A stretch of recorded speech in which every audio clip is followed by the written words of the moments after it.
ఈరోజు నేను ఫ్లిప్కార్ట్ నుంచి పెన్ డ్రైవ్ తెప్పించాను. అది 128 GB storage, that is SanDisk. Already open చేసేసాను. ఇది పెన్ డ్రైవ్ శాండిస్క్ నుంచి ఓపెన్ చేసి చూస్తాను చూడండి. ఇది pen drive, SanDisk pen drive.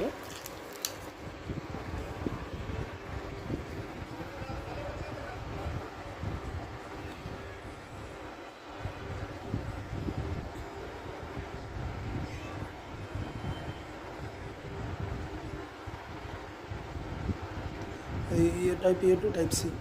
ఇక్కడ ఇదేమో టైప్ సి, మీరు చూస్తుంది టైప్ సి.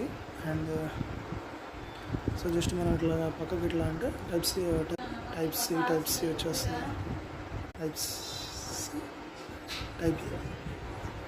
సో ఇది మెటల్, నేను తీసుకుంది మెటల్ అనమాట. ప్లాస్టిక్ తీసుకుంటే వెంటనే ఇరిగిపోయిద్దని చెప్పేసి లాంగ్ రన్లో. సో నేను స్టీల్ తీసుకున్నాను. Thank you. Please like, share and subscribe.